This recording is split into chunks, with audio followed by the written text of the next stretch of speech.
আসসালামু আলাইকুম রহমতুল্লাহি ওবরকাতুহ। সম্মানিত দর্শক, বাংলাদেশের প্রধান দুটো রাজনৈতিক দল আওয়ামী লীগ এবং বিএনপি, তাদের রাজনীতি কি শেষ হতে চলেছে? বাংলাদেশে কি কোনো তৃতীয় অথবা চতুর্থ যে রাজনৈতিক শক্তি সেটির অভ্যুত্থান হতে যাচ্ছে? অথবা আমাদের দেশে যে একটা উদার গণতান্ত্রিক যে রাজনীতি, যেটিকে পশ্চিমা ধাঁচের ক্যাপিটাল, সেমি ক্যাপিটাল, তারপর সেমি কমিউনিস্ট,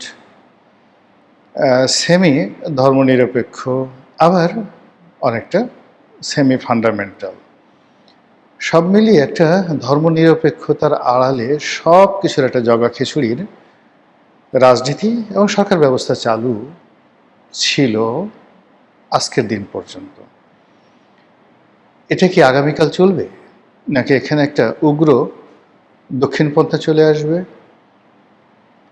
নাকি এখানে ঠিক মার্কিন তাবেদার যে রাষ্ট্রগুলো হয় ওইরকম ধাঁচের কোনো রাষ্ট্র আসবে, অথবা আফগানিস্তান, ইরান, তুরস্ক ইত্যাদি রাষ্ট্রসমূহে যে সরকার ব্যবস্থা চলছে, রাজনীতি চলছে, আমাদের দেশে কি ঠিক সেরকম কিছু একটা শুরু হবে কিনা, এই প্রশ্নটি এখন মারাত্মক আকার ধারণ করেছে। আমরা এখন ঠিক না বেহেশত না দোজক, না উত্থান না পতন, সব কিছুর একটা মাঝামাঝি জায়গাতে রয়েছে, যা কিনা একটি জাতি গঠন, একটি রাজনীতির যে ট্রানজিশন, এর জন্য খুব, যাকে বলা হয়, সাংকেতিক, অর্থবহ এবং একই সঙ্গে জটিল একটি সময় আমরা পার করছি। আপাত দৃষ্টিতে বিএনপি যারা লোকজন রয়েছেন তারা খুব খুশি যে তাদের প্রধান প্রতিদ্বন্দ্বী আওয়ামী লীগ নেই, আর আওয়ামী লীগের যে প্রতিদ্বন্দ্বী হিসেবে যারা, তারা এখন রাষ্ট্র ক্ষমতায়। অন্যদিকে যেটা আছে, আওয়ামী লীগের সভানেত্রী শেখ হাসিনা, তিনি এখন বয়োবৃদ্ধ, তারপর এখানে বয়োবৃদ্ধা, তিনি এখন বয়োবৃদ্ধা, প্রবাসে আছেন, এবং যে মামলা মোকদ্দমার ফাঁদে তাকে জড়ানো হয়েছে তাতে খুব দ্রুত তিনি ফিরে আসবে, সুস্থ হবেন, এটা অসম্ভব একটা বিষয়। কাজেই বাচ্চ তালি বাজাও বা তালিয়া বাজাও, আনন্দ করো, উৎসব করো। 2001 সন পর্যন্ত না, 2041 সন পর্যন্ত কিভাবে ক্ষমতায় থাকা যায় সেটার পরিকল্পনা করো। এভাবে কি সম্ভব, নাকি ওই দেখা যায় সিঁদুরে মেঘ, ওই আসছে কালবৈশাখী, কিংবা চারিদিক থেকে সুনামির আভাস পাওয়া যাচ্ছে, সে অনুযায়ী আত্মরক্ষার জন্য প্রস্তুতি নাও? কোনটা করবেন আপনি? এই বিষয়গুলো নিয়ে আলোচনা করব খুব সংক্ষেপে। আপনারা দেখেন যে প্রকৃতির একটা ভারসাম্য রয়েছে। নদীর তীরে যান, নদীর যদি কোনো একটা তীর ভেঙে যায় অপর তীর গড়ে। এই পৃথিবীর কোনো কিছু নেই, কোনো সমুদ্র নেই, কোনো তীর নেই, কোনো নদী নেই, কোনো জলাভূমি নেই যেটির একটি সীমা আছে, মানে এক সাইড আছে, আর অপর যে দিক ওটি অনন্ত, কিচ্ছু খুঁজে পাবেন না। পদ্মা নদীর এপার আছে, ওপার আছে, যমুনার এপার আছে, ওপার আছে, আড়িয়াল বিলের এপার আছে, ওপার আছে।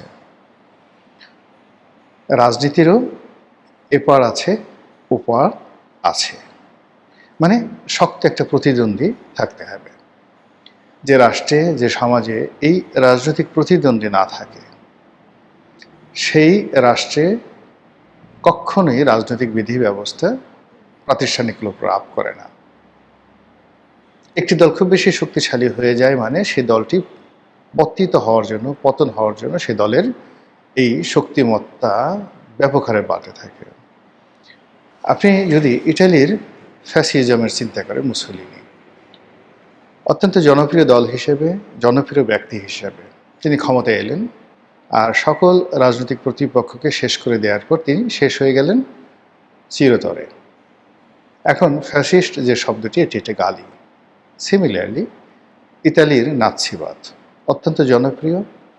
এবং অ্যাডলফ হিটলার তিনি যে রাজনীতিতে এলেন জাস্ট লাইক প্রিন্স, মহাকালের সবচেয়ে জনপ্রিয় ব্যক্তি হিসেবে তিনি জার্মানির রাষ্ট্রীয় ক্ষমতায় এসেছিলেন এবং একটি ভঙ্গুর অর্থনীতি, একটি পরাধীন জাতিসত্তা, প্রথম মহাযুদ্ধের পরে জার্মানির যে নির্মম পরাজয়, সেখান থেকে জার্মান জাতীয়তাবাদকে তিনি এমন একটা জায়গাতে নিয়ে গেলেন যে জার্মানির লোক তাকে মাথায় করে ডাকছিল।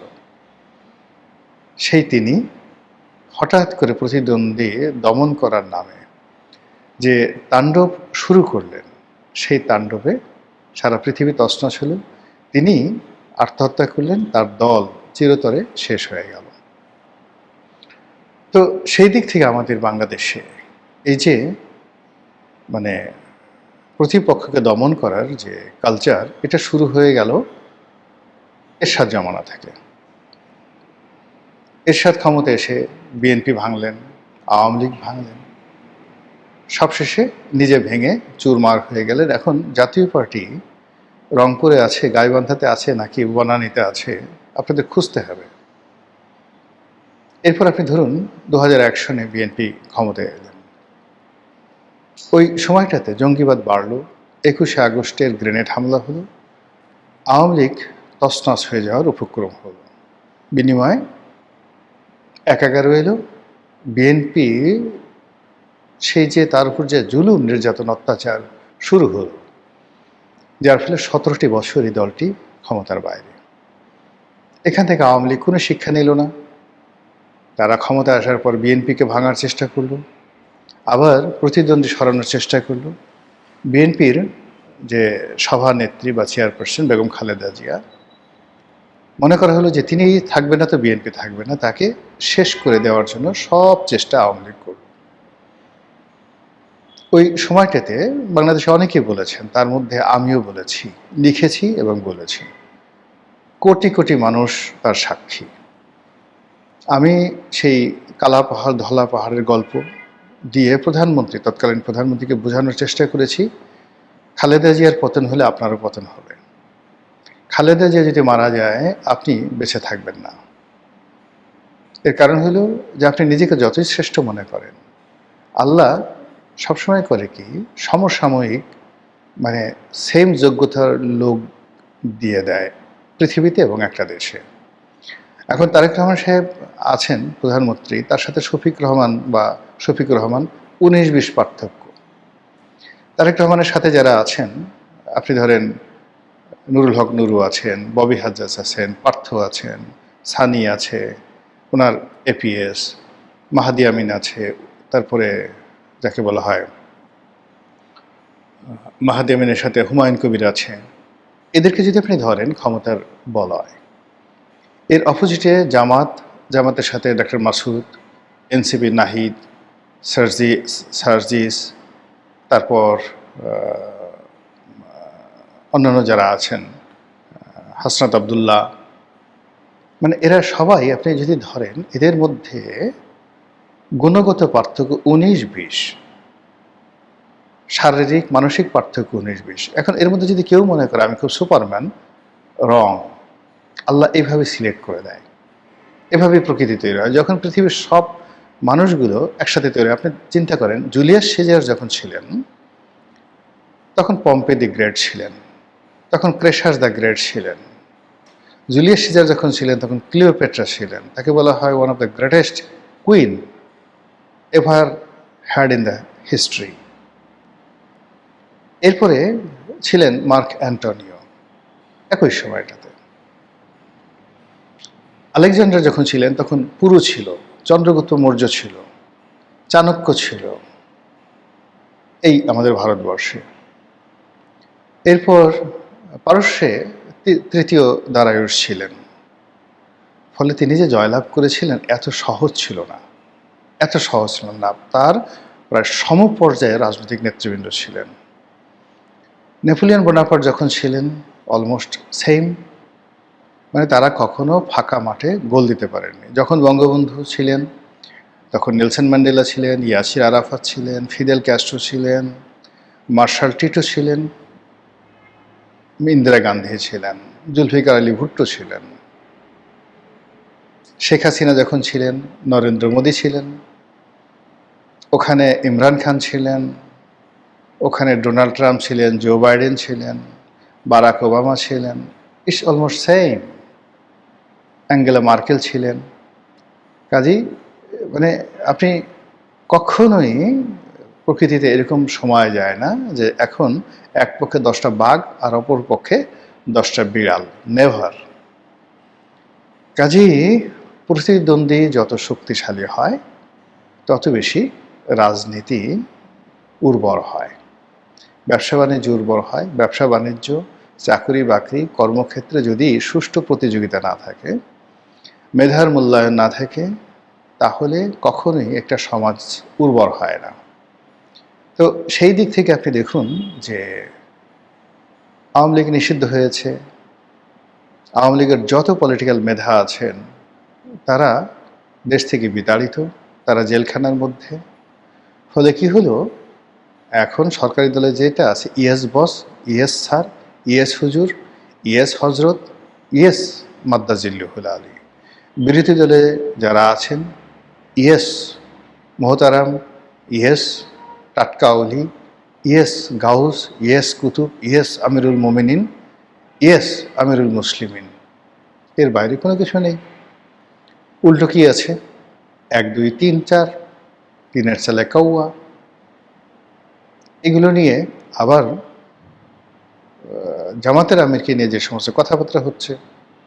এইবার বৈশাখী মেলায় দেখেন কি একটা ছবি গাধার পিঠে চড়িয়ে তারপরে ঘোরানো হলো। হোয়াট ডাজ ইট মিন? যা কিছু হচ্ছে এটি দুটো রাজনৈতিক দল এখন তাদের যে স্ট্যান্ডার্ড আছে সেই স্ট্যান্ডার্ডের জায়গাতে একেবারে বিলি স্ট্যান্ডার্ডে চলে আসছে। একসময় জামায়াত ইসলামী রাজনীতি করত মুসলিম লীগের সঙ্গে, জামায়াত ইসলামী রাজনীতি করত আওয়ামী লীগের সঙ্গে, বিএনপির সঙ্গে, ভরা মাঠে গোল দিত। এখন তাকে রাজনীতি করতে হচ্ছে এনসিপির সঙ্গে, তাকে রাজনীতি করতে হচ্ছে তারেক রহমান সাহেবের সঙ্গে। আবার বিএনপির যে রাজনৈতিক নেতৃত্ব, সেই রাজনৈতিক নেতৃত্ব তারা ফুল মাঠে, ভরা মাঠে গোল দিয়েছে। ক্রিকেট খেলা যদি ধরেন, একদিকে ইংল্যান্ড অথবা অস্ট্রেলিয়া অথবা ভারত অথবা পাকিস্তানের মতো দল ব্যাটিং করছে, আর তার মধ্যে তারা গোল দিয়ে বিজয়ী হয়েছে। আর এখন কি হলো, এখন তাদের প্রতিদ্বন্দ্বীকে, এখন তাদের প্রতিদ্বন্দ্বী সেই রাশেদ প্রধান, এখন তাদের প্রতিদ্বন্দ্বী ব্যারিস্টার শাহরিয়ার কবির, এখন তাদের প্রতিদ্বন্দ্বী সেই এবি পার্টির সাধারণ সম্পাদক ব্যারিস্টার ফুয়াদ, তাদের প্রতিদ্বন্দ্বী হাসনাত আবদুল্লাহ, রুমিন ফারহানা। এদের ভয়ে তারা সবাই তটস্থ। যেখানে একটা সময় সরকারি বিরোধী দল, তাদের মধ্যে হতো কি, একদিকে সুরঞ্জিত সেনগুপ্ত, একদিকে তোফায়েল আহমেদ, একদিকে আমির হোসেন আমু, অন্যদিকে ব্যারিস্টার জমিরুদ্দিন সরকার, মদুদ আহমেদ, সালাউদ্দিন কাদের চৌধুরী। সে কি অনবদ্য, সেই অনবদ্য যে জায়গা, সেই জায়গাতে এখন পার্লামেন্টে যা কিছু হচ্ছে এটা অলানে ছাড়েন, একদিন দেখবেন ধপাস করে পড়ে গেছে এবং রাজনীতির একটা বিবর্তন হয়ে গেছে। সেই বিবর্তনে যদি বিএনপি টিকে যায়, তাহলে জনাব তারেক রহমান সাহেব হবেন সিলভিও মুসুভেনি, তার মতো প্রেসিডেন্ট, ইন্দোনেশিয়ার প্রেসিডেন্ট সোহার্তোর মতো, অথবা ধরুন পাকিস্তানের সেই কার মতো বলবো, নওয়াজ শরীফের মতো, এরকম হবেন। আবার যদি তিনি ফেল করেন, এখানে আরেকটা রেভলিউশন হবে। সেই রেভলিউশনে হাসনা, সার্জিস এদের নেতৃত্বে নয়, এদের চেয়ে আরও ছোট, বিশ্ববিদ্যালয়ে ফার্স্ট ইয়ারে পড়েন, সেকেন্ড ইয়ারে পড়েন, এইরকম লোকজন নেতা হয়ে যাবেন। ছোট ছোট আবাবিল পাখি, ছোট ছোট সেই আবাবিল পাখির হাতে ছোট ছোট পাথর। এই প্রস্তর যুগে আপনি চলে যাবেন। জামাতের নেতৃত্বে যদি একটা ইসলামী বিপ্লব হয়, তাহলে আপনার সেই সপ্তদশ শতাব্দীতে আবু ওহাব নজদি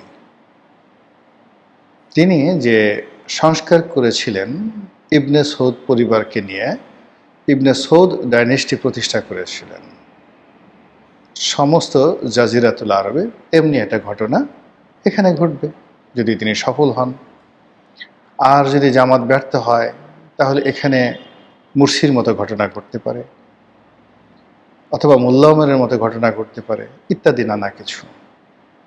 তো এই যে একটা বিবর্তনের সময় যাচ্ছে, এর মূল কারণ হলো প্রায় সব ক্ষেত্রে কোনো প্রতিদ্বন্দ্বী নেই, একচেটিয়া, ব্যবসা বাণিজ্য একচেটিয়া, কন্ট্রাক্টরিতে একচেটিয়া, নিয়োগ বদলিতে একচেটিয়া, রাজনীতির ক্ষমতায় একচেটিয়া, ব্যক্তির ইচ্ছা, এখানে সব কিছু, সব মিলিয়ে আমরা কোন দিকে যাচ্ছি আশা করি আপনারা বুঝতে পেরেছেন। মহান আল্লাহ আমাদের সবাইকে হেদায়েত দান করুন এবং হেফাজত করুন। আসসালামু আলাইকুম ওয়া রাহমাতুল্লাহি ওয়া বারাকাতুহু।